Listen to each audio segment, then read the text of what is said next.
Admit Arthur Wall. Okay, says meeting is now streaming live on YouTube. That's good.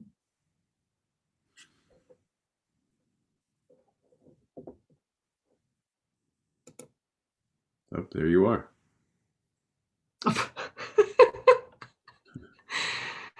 And it's like, yeah, 20, 30 seconds behind.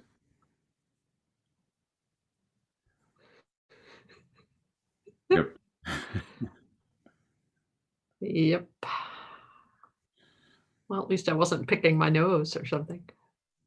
All right. So you know what? The one thing I'm gonna shut this off of mine and I'm gonna go to Fusit Ithaca. I'm gonna make Hey sure. David, hey guys, we just so you know, our video is disabled, which is fine, but On purpose. yeah, exactly. I thought so. Okay. Oh no, I think it's disabled by the host. Oh. Oh, you're right. You're right. Are we even gonna? We're gonna be on video when we're performing, right? Yeah, that's right. Oh yeah. Sorry. Oh, hold on.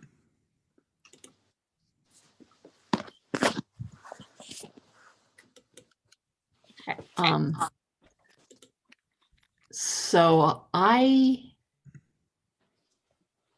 okay. So did you do that, David? I might have done this thinking I was doing something else. Yeah. Okay. We're good now. Because I'm not capable of turning on the video, I think, as co-host, but it looks good now. Okay, and we are live on YouTube. Oh yeah. Yeah. Oh, it works. All right. Do you want to practice something, Arthur, or? I guess. But then is I don't think so. I think we're good. Okay, then I think if we're all good, I think I'm going to start the slides for the service or and then we'll go from there. And then you'll come back in, in 20 minutes. I'll just go on mute for now. Person entered the waiting room. Okay, so we'll see everybody. Michael will start back up at 10:30. See you then.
so David, you stopped screen sharing. Yes, and I'm trying to get it back.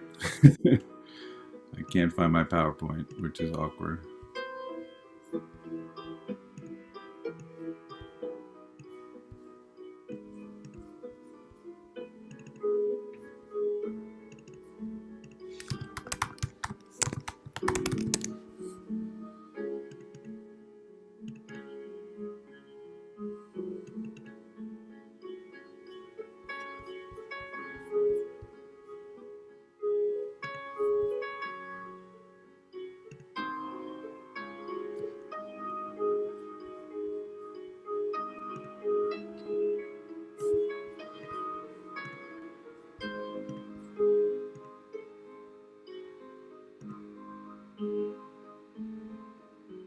There we go.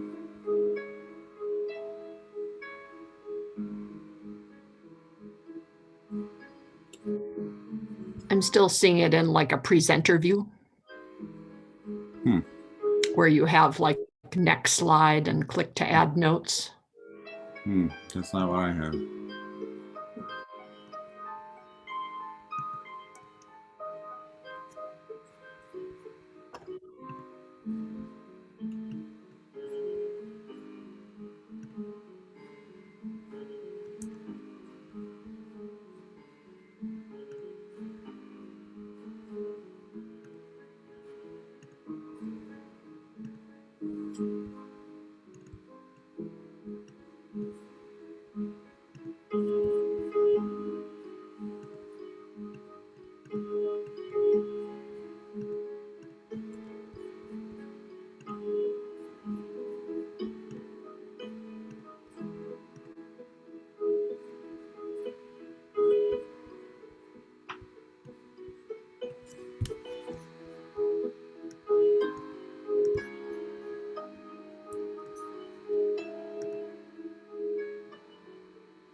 How about now? Looks great. Whew. What happened there? So we can let some people in, I guess, then. Yep, I've been admitting a couple people. So All right. I'll be quiet.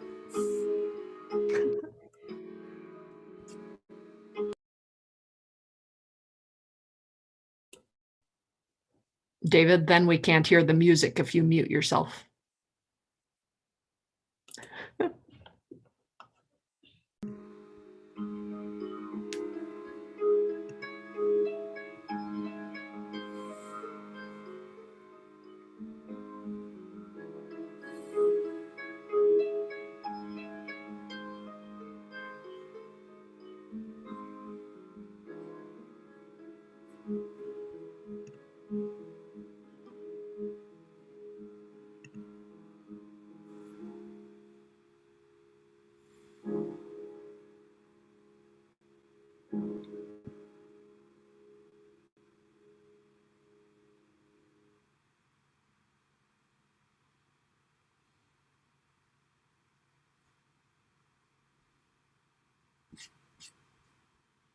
Hmm.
Welcome to our worships at First Unitarian Society of Ithaca, and happy holidays. My name is Magdalene Lindeberg, and I'm your celebration associate today. Thank you so much for joining us, and welcome to everyone, whether you are newcomers or longtime attendees, nearby or watching from a distance. We're so glad you're here with us. Please check your email, our Facebook page, and our website for more information on how to create connections with others in our church community. If you'd like to receive weekly updates, please email a request to office@uuithaca.org. If you haven't done so already, I encourage you to watch the Christmas Eve service of music readings and candle lighting on our YouTube channel. Unlike most of our services, which are pre-recorded, David Salomon and I are here with you live on this quiet winter morning with music by Arthur and Lucy Wall. And on to David. Good morning, everybody. Thanks for joining us here this morning for this rough and ready service. I don't know about you, but I've been longing for a live get together. So thanks for being here with us on Zoom or on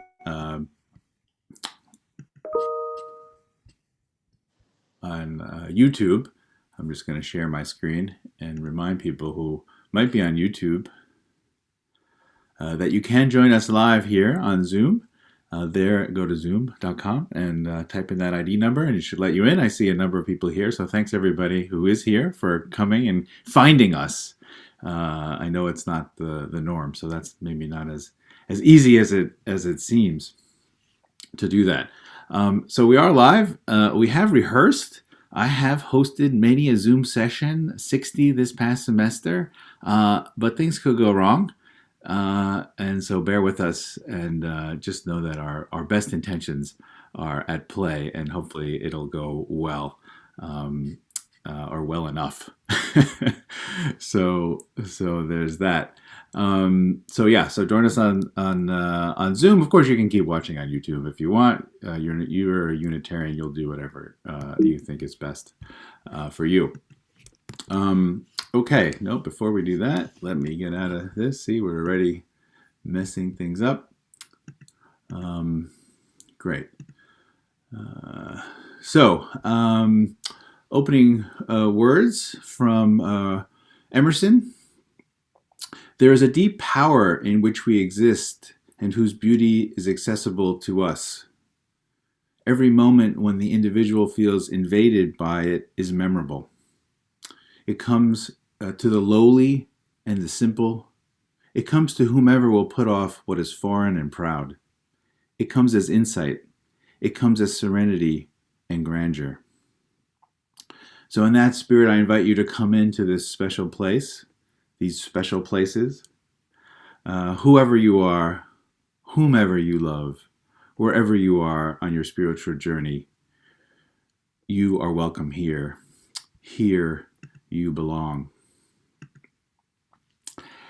I'm going to tilt my screen down so you can see a chalice. I didn't push too hard, but there was no way I was getting my kids up to do this. So I know in the order of service it says Solomon family, you get me. The flaming chalice is the symbol of mystics and heretics, artists and activists, reformers and refugees, and Unitarian Universalists everywhere. We light this chalice for the warmth of love, the light of truth, and the energy of action.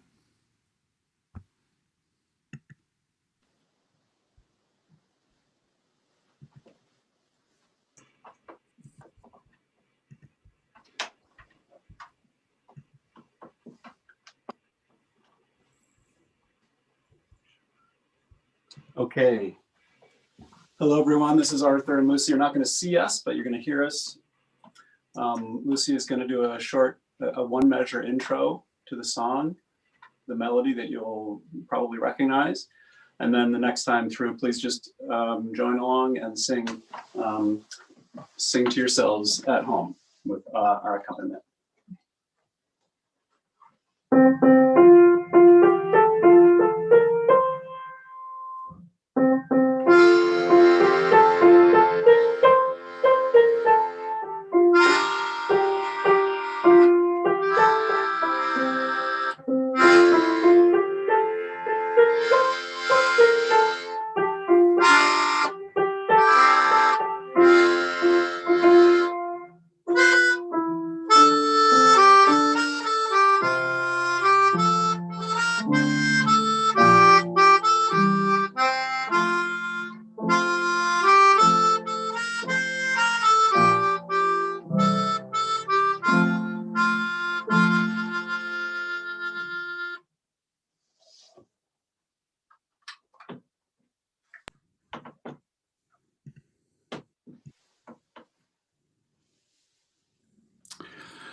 Oops. All right, I'm going to come to you a little bit disembodied for a second, and then I'll come back on screen. But I'm going to leave this screen up for 1 minute.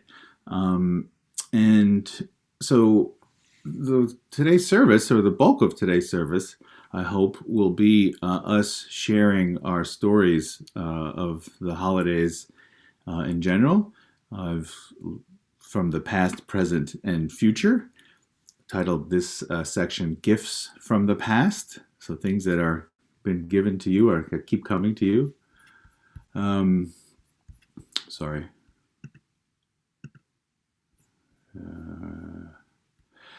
Yes, I will put the URL in the chat in a second. Good. Thanks for reminding me. Anyhow, so it's really going to be open to everybody to share their stories. So we have 2 questions for each section. I have 3 sections planned. My sense is that we might just do one because people will want to share all of theirs. So we'll see how it goes. So what is your favorite, most vivid memory from past holiday seasons? What was the best or worst or funniest gift you gave and received this season? So I'm going to stop sharing and come on. And I am now, as I'm talking to you, cutting and pasting the Google Chat link. And that link, if you go to it, will take you, actually, I'll take you to it now. Where do I want to find that? I think we'll show you my desktop. I told others that this is how I do it in class. I just talk, tell you what I'm doing. Anyhow, that if you hit that link, it'll take you to this Google Doc where you can type in your responses. Maybe you don't want to talk over Zoom or you don't want to talk in public. It seems that some people have already done that, so I really appreciate that. And we can monitor it and read from there as well. So yeah, please do that. And if we want to, we can share it. We can save it and share it with other people the rest of the week, the rest of the year. Anyhow, I'll stop sharing. And I don't know. What was the memory, the tradition or ritual that I remember most from my childhood is lighting the Hanukkah candles. We were a very secular family. We went to the we went to the holy services, and we lit the menorah and had Passover Seder. That was about it. But saying those prayers in Hebrew was always both romantic and strange. My father bought a tape recorder one year, and we taped them and sent it to my grandparents.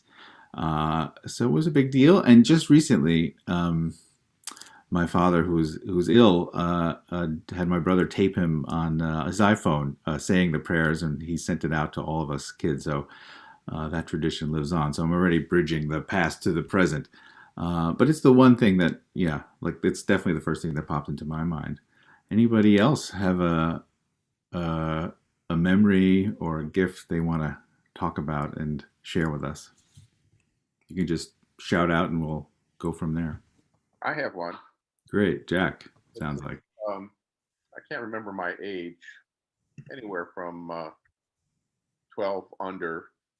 We would have Christmas in Chicago with my Italian family. My mother and all of her family immigrated from Sicily. And so one of my memories is of my Sicilian grandmother cooking for the Sunday or for the Easter Christmas, miss my holidays here, Christmas meal, which was always huge. Everybody in the family that could fit into the dining room was in there, almost 2 rows around the table and the kids' table and all that. And that happened after church, right after church. And so it had to happen, the cooking had to happen in the morning. And the rules of the Catholic Church at that time were that you had to fast from midnight until you had communion. And so if you went to 12 o'clock Mass, which is what we had to do because we had to get the cooking done before church, and then we can come home and eat. And I can remember my grandmother berating the Pope, saying, "You yourself could not cook a good tomato sauce if you couldn't taste it." And I never forget that image of her standing at the stove berating the Pope.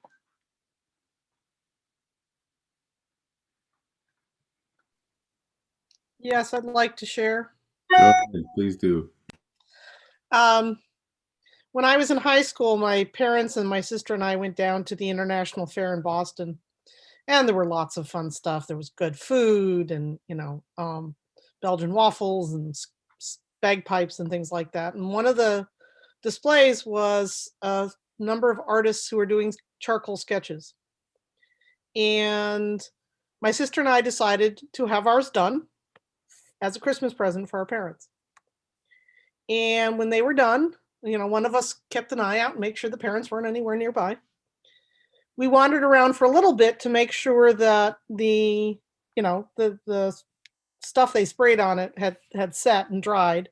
We rolled them up and put them in my bag. And when we started to look for our parents, and we finally decided to go back to the audience of the artists, and there was my father sitting down to the same artist who had done ours. And my sister and I were like, Mom, you have to get yours done. You have to get yours done, Mom, you have to get yours done. My father got up and said, if you would now do my wife.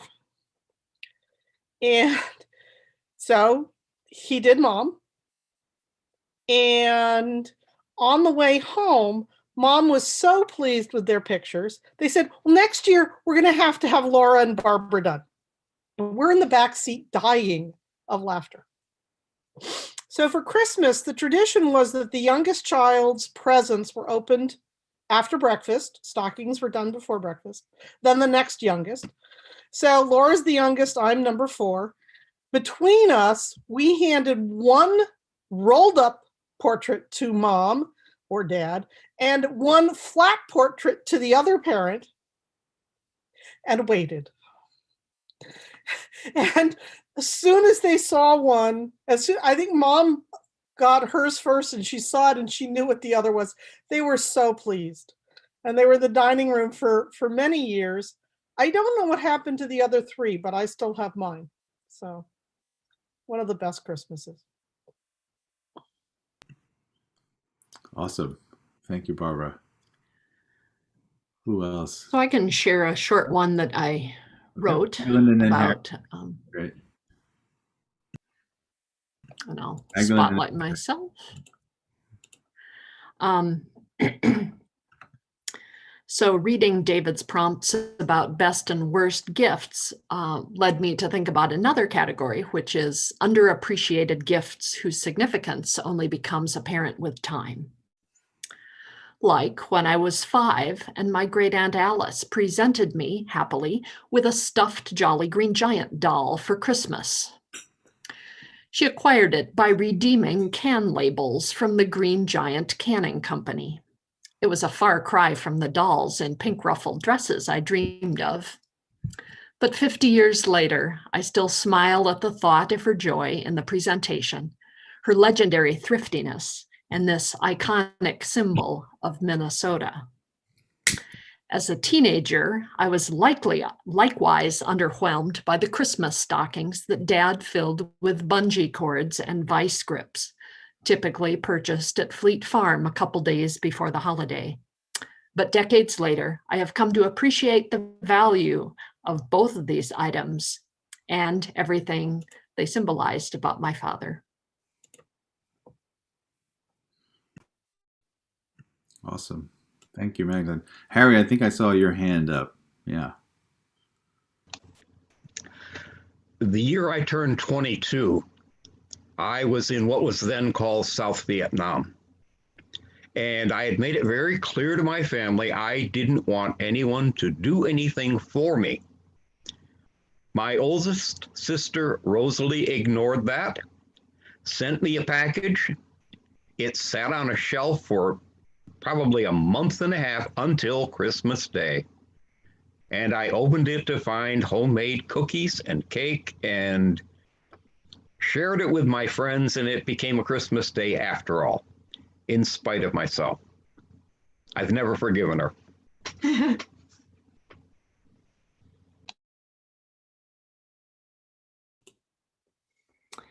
So Jens also wrote in the chat, my grandmother was considered the best cook for lutefisk. This is an awful Scandinavian dish that my family also ate. but she did not like it, and neither did anyone else in the family. And Jens wrote, "Our guests love them."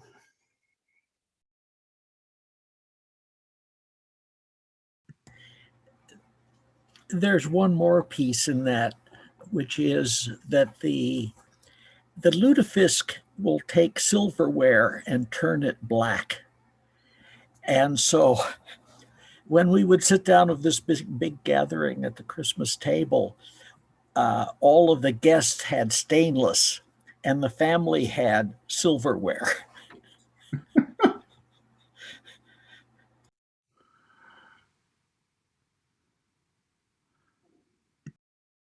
All right. Anyone? Who else can we? Sue Ronke wants to share. When my brother and I were little, I don't know what our ages were. We were like 8 and 6, maybe. One of the presents we got, it's not that big of a deal, but it was like the best thing we'd ever had. It was a box of 144 pencils. And it's such a simple thing, but it was like an unlimited supply of pencils. And I just remember that as one of my favorite gifts.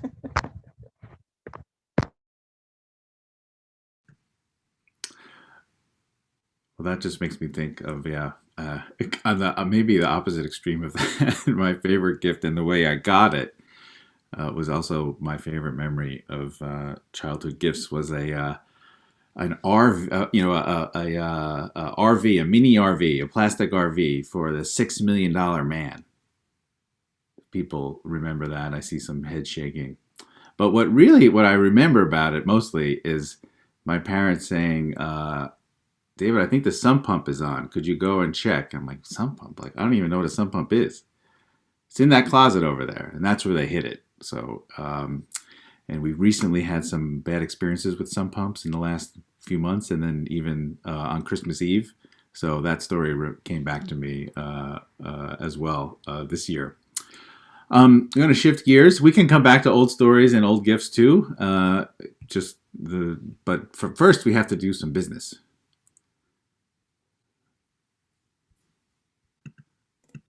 I'm going to shift it over to Magdalene.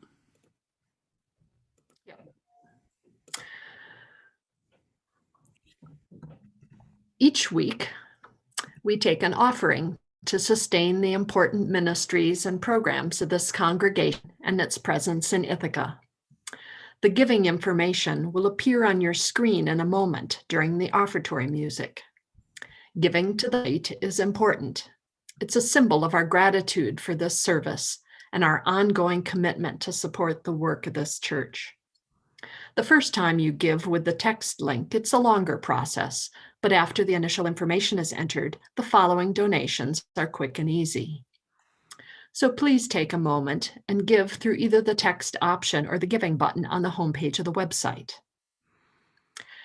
May these gifts bring about connection, inspiration, and engagement within these walls and beyond.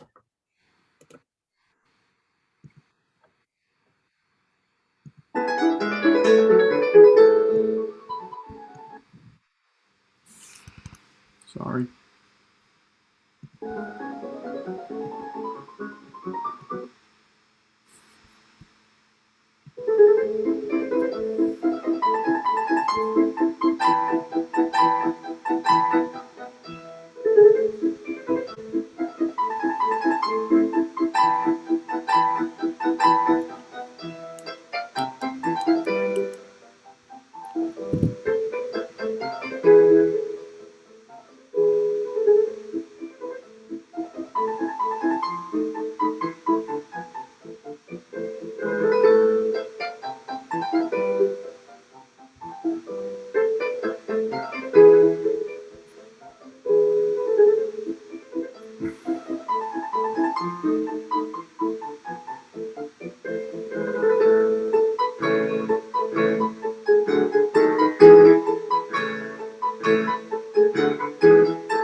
I'm coming back. Okay, there we go. I like to, when I do these kinds of things professionally with students, I like to tell students like why I do what I do or what I'm doing. And one of the things is that all this music today is in the public domain. Don't worry. And it's an interesting adventure to figure it out. Okay, so we're moving on to to more the present.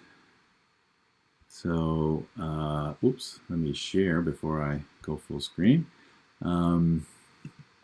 Just to remind you,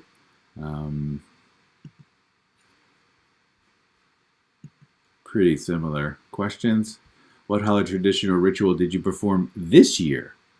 And what was the best or worst or funniest gift that you gave or received this year? So again, you can type it in the Google Doc or in the chat proper, or you could just raise your hand or shout out to get started. So I'm gonna stop sharing so we can see one another. And yeah, what did we do this year? That was Barbara. Yes. It has been traditional for me to sing during the service, Adeste Fideles in Latin and Stille Nacht, Heilige Nacht in German. I did both. I had to do some of it afterwards because not enough verses were sung during the service. There it is.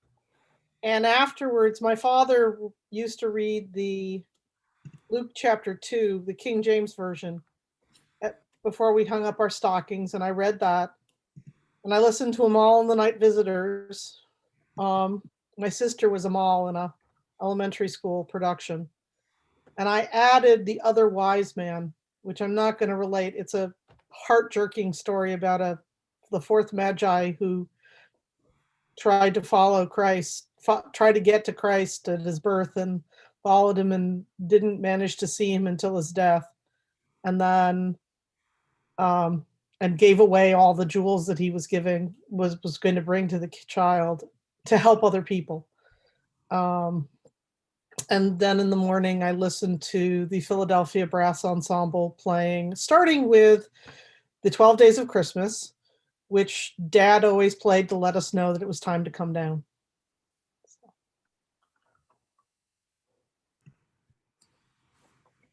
Excellent. Who else can tell us what did you do? What did you do these past few days? Or what are you planning to do for New Year's? I could share something. Hey, Brenda, thanks. We talked about traditions, me and my two boys, and we talked about traditions we had given up. And the one they liked the best was when I was a kid, we couldn't have our stockings until we had finished breakfast. We had all finished breakfast, and I was always the slowest one. And my little brother would be just dying to go in the room to open his presents. And I admit now that it was a control thing, that I drank my orange juice slowly. And so my boys said they're so glad we don't have to wait for me to finish my orange juice.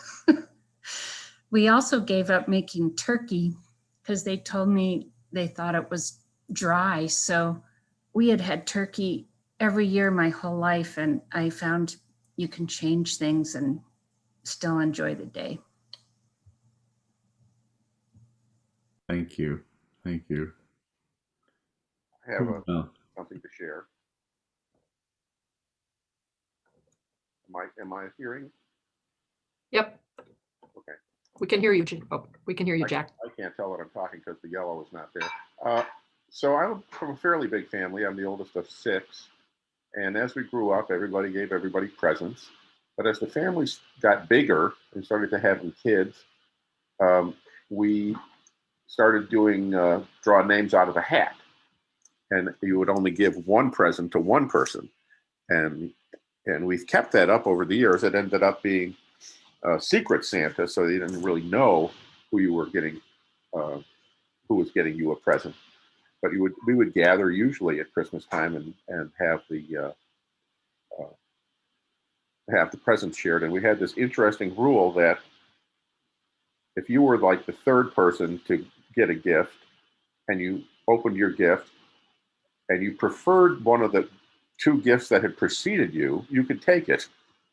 So the last person to pick could get any present in the room that they wanted. So that was fun. We enjoyed that. So this year we decided to email a list of people around and we assigned somebody. And so we had a virtual Zoom Secret Santa, which we had last night, and everybody gave each other really great presents. And it was so much fun having the entire screen full of people laughing and having fun. And one of the things about the COVID hibernation that's better is getting the whole family together on Zoom. We've been doing it once a week since, I guess, April. So last night we continued the Secret Santa tradition, and I was glad that we didn't lose that in the COVID desert.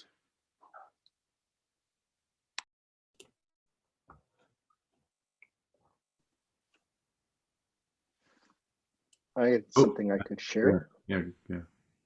I grew up in a family that didn't have many traditions, but Thanksgiving and Christmas were one of them.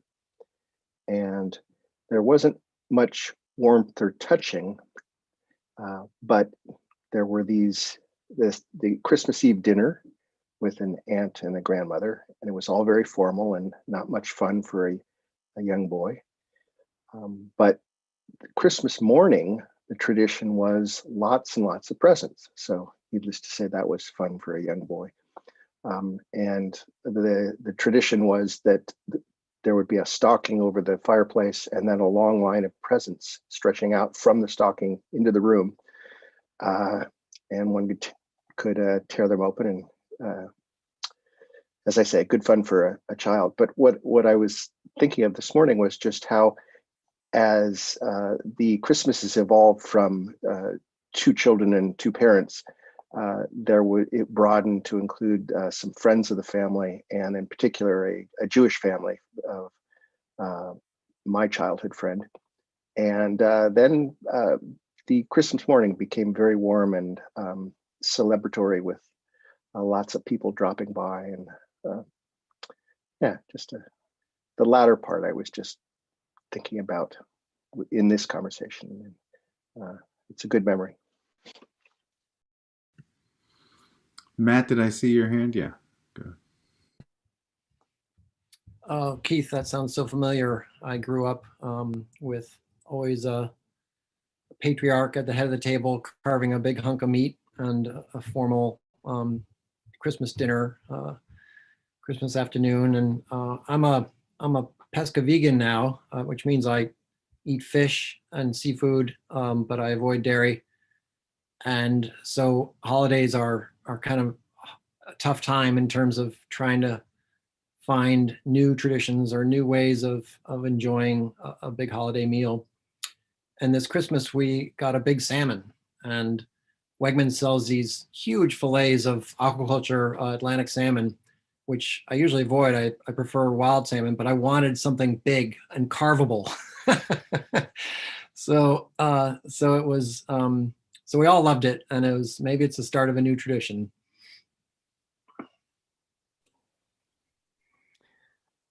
So David, Kathy Hopkins wrote a nice story in the chat, and I can read that. So this is a recollection of Kathy Hopkins from 1959. And she writes, "My most memorable Christmas was 1959.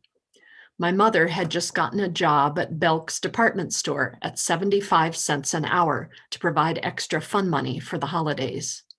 Our family always had enough, not what we wanted, but enough.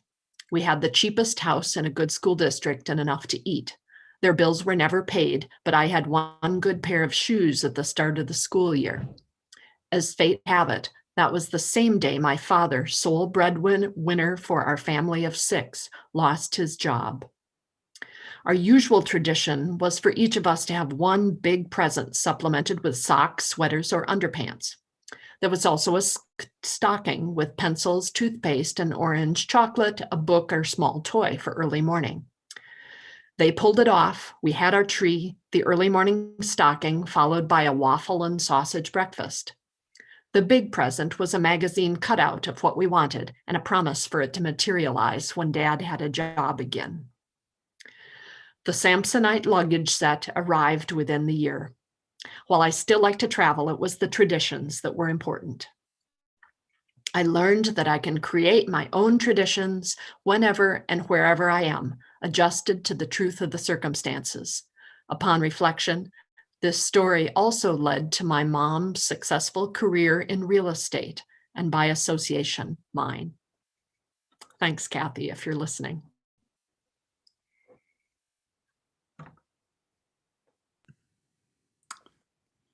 I don't know if I see any hands or not, or We have a couple others typed into the Laura's. I can Google read. Docs. Yeah, I can read Laura's. Okay. Okay. I can tell that story if you want. Oh, Go ahead. okay. It's sort of silly after hearing Kathy's lovely story about, putting off gratification and gifts. But my paternal grandmother was deeply suspicious of my feminist leanings as a young person.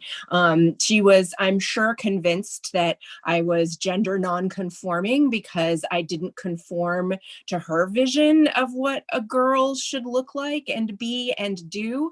So she embarked on this pinkification project where every gift she gave me was pink. Not that there's anything wrong with pink. Lots of people love pink. I don't happen to be one of them. So every gift she gave me was pink. Finally, in high school, I figured it out. I was like, aha, I'm going to ask for a sweater from the men's department, because I was also kind of into big and bulky sweaters at the time. So I said, okay, Grandma, any sweater from the men's department. Alas, it was 1985 and hot pink was the color of the year for men. And she found a hot pink sweater in the men's department and gave it to me. So I spent the whole rest of the year thinking about, okay, what can I do this year that will avoid the pinkification project? I think we had this little strategy thing going between the two of us.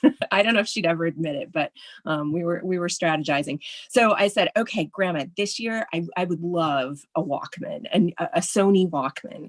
That would be the peak of technological gift giving. So I do not know how the woman did it in the days before the internet. She found a pink Sony Walkman. I'd never before seen a pink Sony Walkman. I never again saw a pink Sony Walkman. It would not surprise me if she called up Sony and said, please make a pink Walkman. And and she gave it to me. And it was an amazing piece of technology. That thing worked from high school, 1986, until graduate school it was probably almost the year 2000 by the time I decided, even though it was still functional, I no longer had to carry the burden of this pink Walkman that did not represent my adult self around when I wanted to listen to music. But so yeah, those were that whole gift giving as a mode of manipulation or perhaps encouragement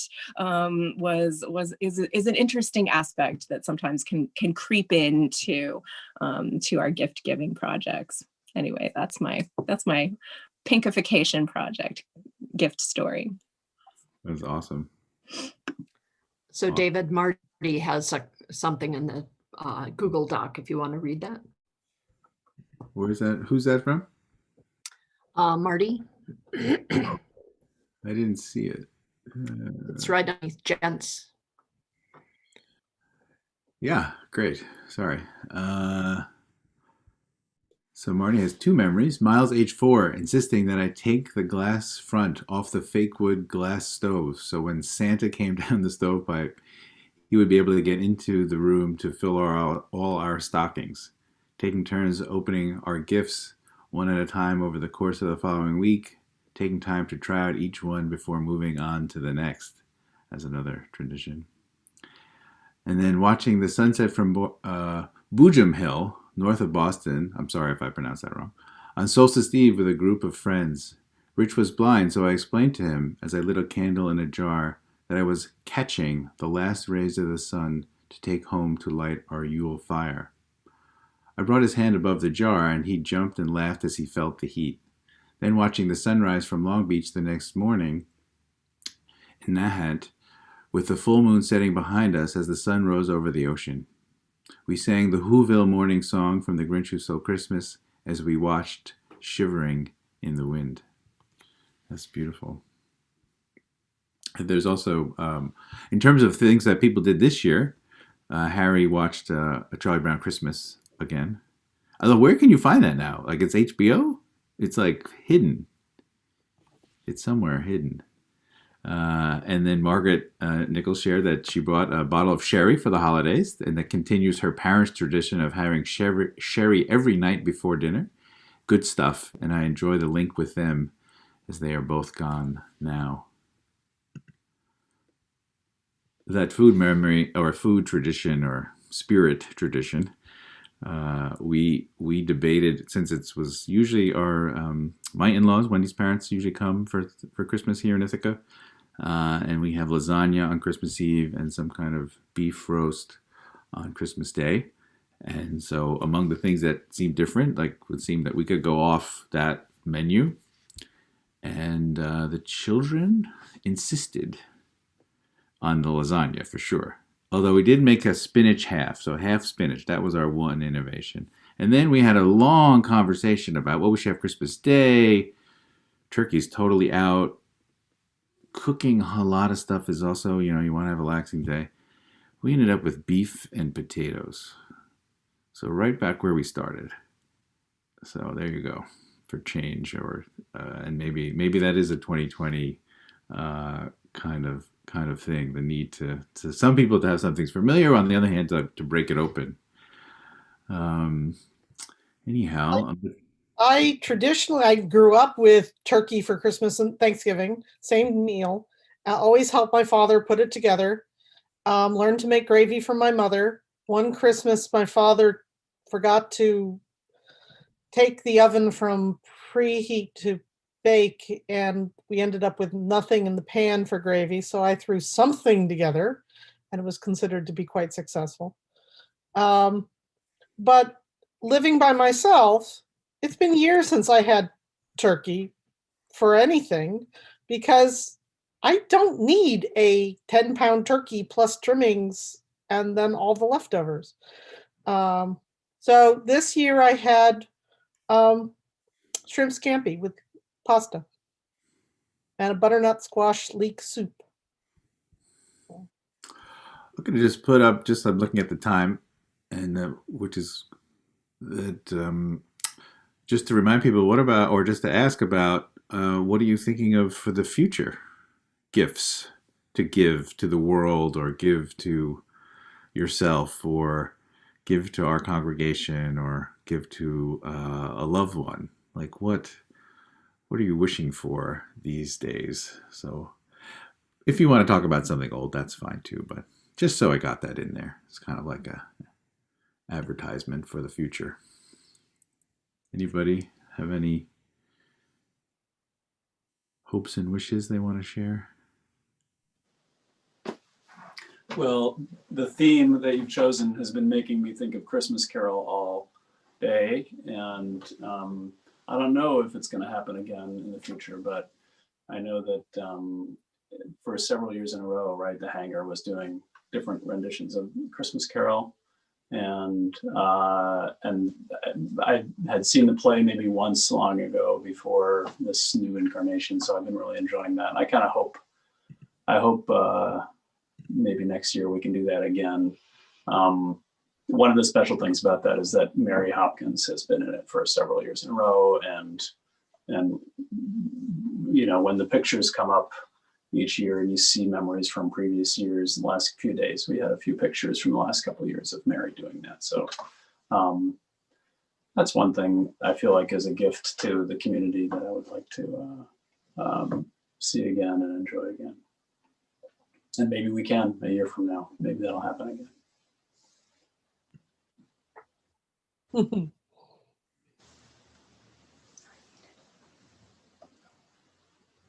Well, oh yeah, Harry, please. My wish for the future is that in that happy time when we're all together in the sanctuary again on Sunday mornings, that we'll also have this online presence for the people who can't attend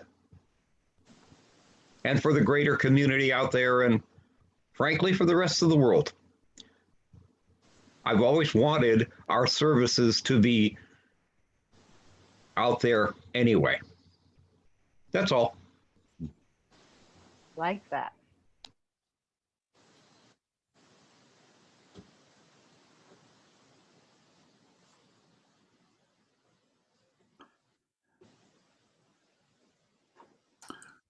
I guess I guess it's more of a wish or a hope for me for the future, which is that someday that I will be spending the holidays in one of my children's homes, and that I will have to cook only if my help is needed, and not because I don't want to cook, but only because I want to pass that on, like in a lot of ways. Yeah, I'm looking forward to that very much. Being a guest. Yeah, being a guest is going to be fun. There's a great chat, by the way, about Pink. I highly recommend you reading the chat. Okay, it's Nancy raised her hand. Yeah, sorry. Maybe Great. just one more before him. Yep. Well, just one more wish, sorry, for the future, which is that next year that all of our family will be together and that we will be crawled all over by our toddler great grandkids. By next Christmas, there will be 6 of them under 3.5.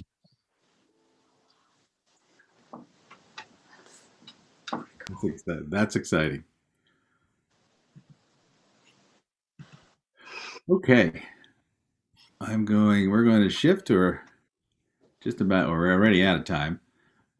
So it's kind of like a long coffee hour anyhow. So we'll do this as a transition into coffee hour. But we have one more hymn. Okay, so like before, Lucy will do just a little opening bar, and then just please join in when you hear it come. When you hear it start again. Spirit of Life. If you everybody should know the tune too. So please join us.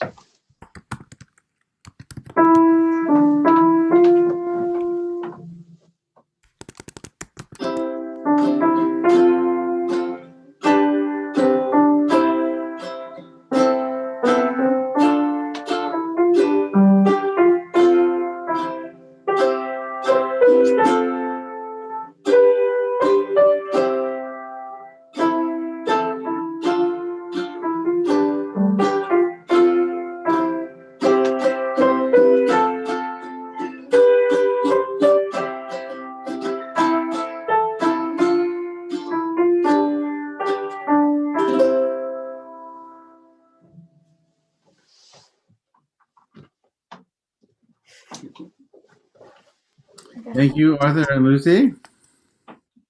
Awesome. And thanks for pitching in at the last second too. Very, very, very much appreciated. Yes. I just have a question.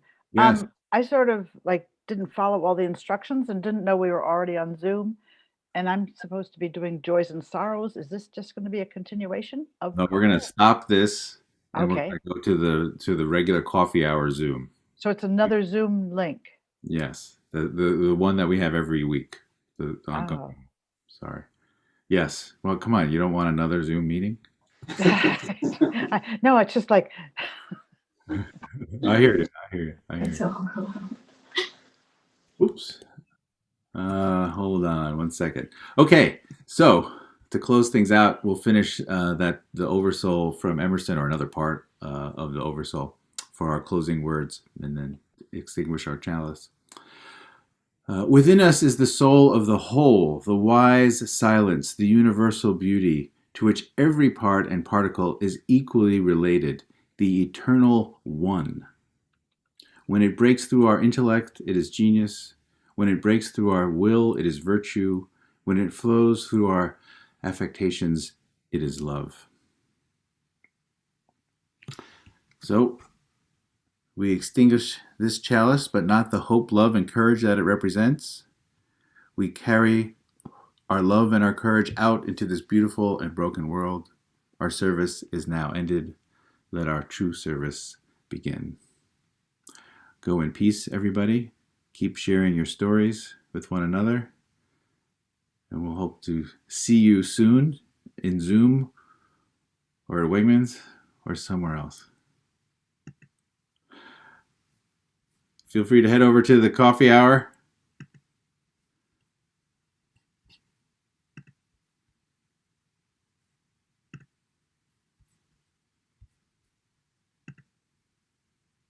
There's our Zoom. There's our ID for that.